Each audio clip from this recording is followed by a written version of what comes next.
Hi Scorpio, welcome back to the channel. I'm going to do your Taurus season reading for the month of May. But first, I want to thank you for being here.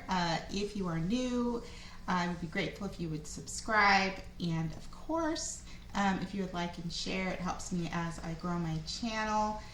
Also, my website is up and running, and you can get a hold of me over there through the contact section at jovesstar.com. That's JOVESSTAR.com. So I'd love it if you go over and check that out. You can read a little bit about me while you're over there.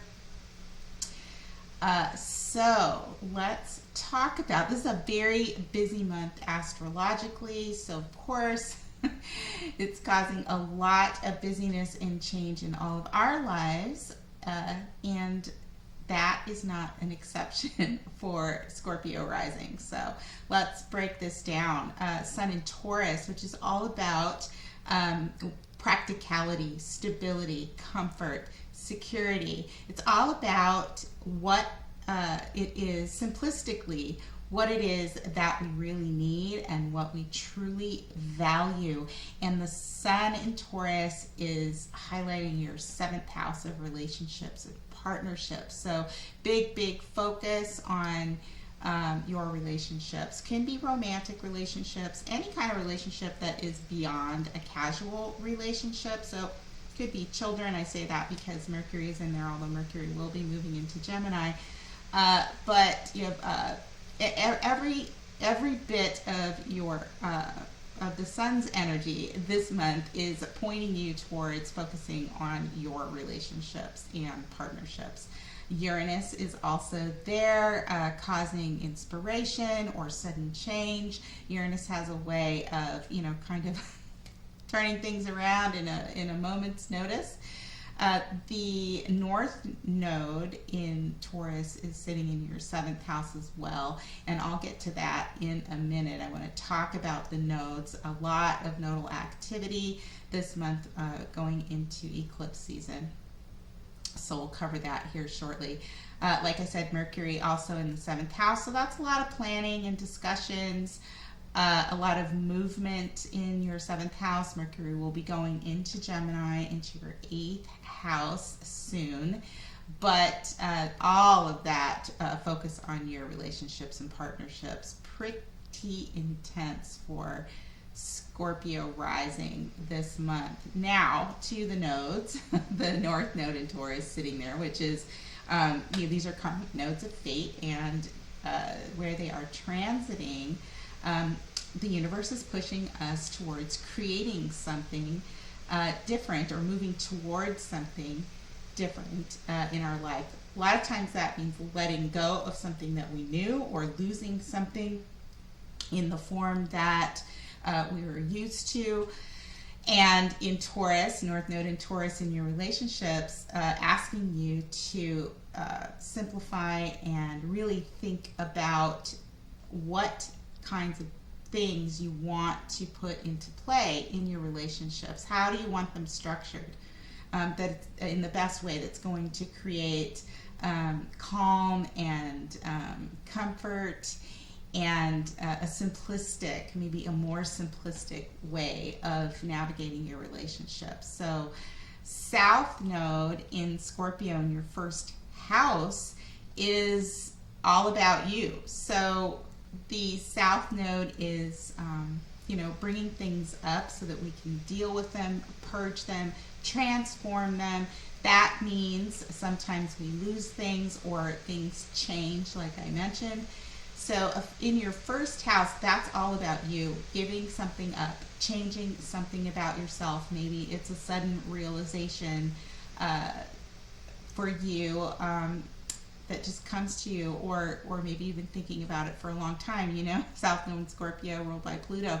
Usually something that's under there that's destined to come out and change, maybe has been held in. Something comes out or changes for you, which affects your relationships. And overall, the idea is that into the future, your relationships are set in a way that is, setting the tone for something that's much more easier to deal with, and something that will grow into the future. You have the square to Saturn there from the nodes, and Saturn is all about what we're learning, whether we are choosing to learn something new or we are being forced to learn something new, something that we can feel a bit of a tension when it comes to, and that's sitting in your fourth house of the home.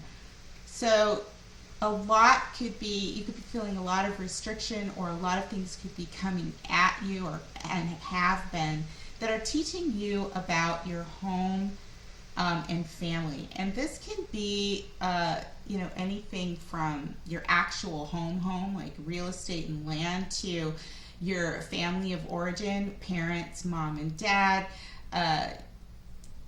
anybody that's in your family, in your home, anything like that. So Saturn can, cause a little bit of frustration sometimes, but what it's trying to do is get us to learn what it is that we are destined to create in that area of life, or destined to learn, I should say. Saturn is the teacher. So with the T-square there to the nodes, the change that could be occurring for you personally, in terms of, like I said, letting something go or transforming something about yourself or how you interact in relationships, and moving to something a little bit more solid in your seventh house, could be coming from something that you are learning about your family and your home life. Or, if we want to talk about business partnerships, Mercury in there, something changes. You could be working on a new kind of partnership or business contract, and that could have something to do with maybe working at home, or getting you out of working from home if you have been, or it could be involving real estate of some sort. So there is some kind of change there, that you're going from, or letting something go, moving towards something different and more secure, that may be prompted by something that you have learned, or something that you want to change in the structure of your home life. With Uranus there and Mercury there, it could be happening because of something you learned suddenly. Some kind of information came to you quickly and prompted a change in your relationships. Do you still have a lot of energy in Pisces this month? Jupiter's still in Pisces. It will be moving out shortly into Aries, which is going to be really, really forceful. And Jupiter's big, so things expand very, very big and very quickly. But right now, Jupiter's in Pisces with Venus, conjunction, and also Neptune. They're all still very close together, feeding off one another, and they're all very comfortable in the sign of Pisces. Mars is in there as well. The fifth house is all about your children and your creative expression, what you do for fun, your joy, how you interact socially. It is also financial speculation, romance, I shouldn't forget that. And Pisces energy, Neptune specifically, it's all about feeling. So you could be very much in your emotions over something, where a child is concerned or a romantic interest is concerned. If we're talking about finances, you could have had a windfall. That would be, maybe you bet on something, or an investment paid off. Neptune is also about endings, and sort of dissolving boundaries. So you could have lost, you could have seen money kind of go away, so maybe losing it more. I don't really think so with what I'm seeing, but it's a possibility.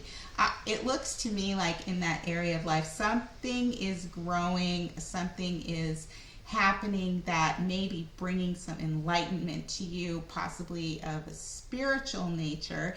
And that could be, you could just be feeling and sensing intuitively that something has come along, or you're dealing with something that either you obviously don't have any control of. It's just kind of come somewhere, from the heavens, or, intuitively downloaded. Whatever it is, it's causing a change in your relationships as well. Now, fifth house too, having to do with children. That could be a child that has become pregnant. Neptune and Venus and Jupiter represents the birth or the birth of a child. So you could be welcoming a new member of your family, maybe becoming a grandparent.